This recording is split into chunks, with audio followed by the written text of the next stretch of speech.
Today we have LH, who is a female, 81 years old, that shows up to the General Hospital ER on February 18th, 2024.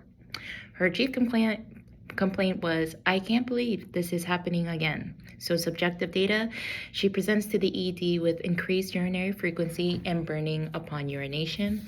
She reports fever up to 101.2 and reports back pain back at home. She also reports that this is her fourth time of the UTI symptoms since November of last year, and she does recall using an IV antibiotic but cannot remember of the name. So the review of systems, it was positive for fever. She did say dysuria, increased urinary frequency, and with positive back pain. Other review of systems were negative. Let's see. And for past medical history was type 2 diabetes, GERD, also known as gastroesophageal reflux disease, and nicotine dependence. Surgical, social history, and family history were non-contributory. For allergies, she's allergic to Bactrim, also known as sulfametazole trimethoprim, and what happens is she gets a generalized rash.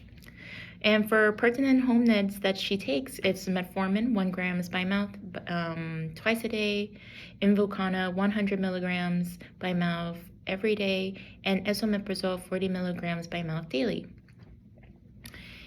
For objective data, we have the vital signs of initials of elevated temperature of 100.9 and a pain score. She said the pain score was around 7 out of 10. Other vital signs were stable. Today, her vital signs were improved with a 99.8 Fahrenheit, and she reports her pain score of 2 out of 10. With her physical exam, she is a well-nourished female in moderate distress. There was positive costovertebral angle tenderness. All other exams were within normal limits. For microbiology data, we did start a urinalysis and a urine culture. The urinalysis back in February 18 showed a positive of nitrites, leukocytes, white blood cells, and bacteria with a cloudy dark colored urine. The culture that we obtained from the blood of the right and left arm back in 2018 showed no growth to date. However, at the urine culture showed lactose fermenting gram-negative rods of more than 100,000 CFU over ml, showing ESBL producing E. coli. And then we received our susceptibility and resistance reports right afterwards. For radiologic data, we did perform an EKG at 219. It showed a picture of a representation of QTc prolongation of 5-10 milliseconds. For pertinent labs, some of the pertinent positives that we'd like to mention is the white blood counts at admissions was 14,100. However, today it is within normal limits of 9,500. For neutrophils, it was high at 80, but today it's improved with 62. Her glucose remained slightly downtrending from 145 upon admission to 135, and the serum creatinine is also uptrending from 0.8 to 0.9.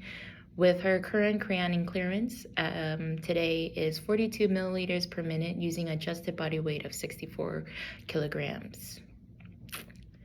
So when she got to the hospital, she was started on Invokana 100 milligrams by mouth every day. They did start her with piperacillin tazobactam, also known as pipdazole or Zosyn, with the dose of 3.375 grams every 8 hours IV. She was also started with vancomycin 1 gram IV infused over 60 minutes every 12 hours. They did hold metformin and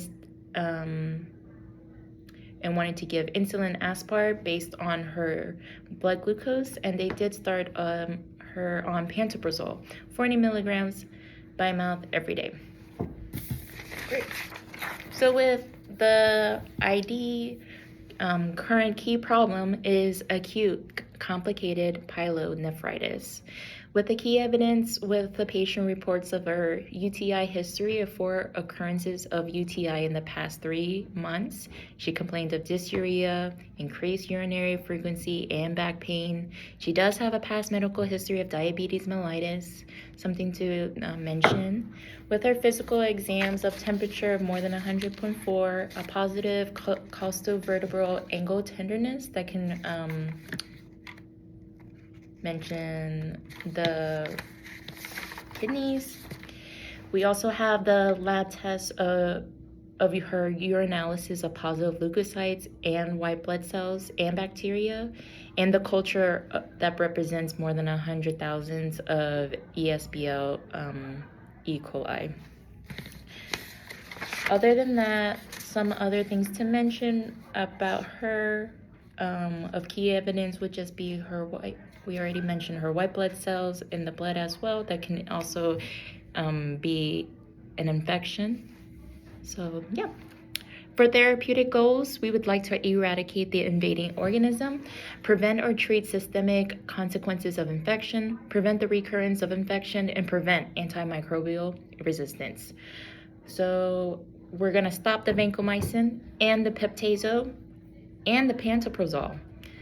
We're going to start the ertapenem 1 gram IV every 24 hours for 14 days, and we're going to infuse this for over 30 minutes.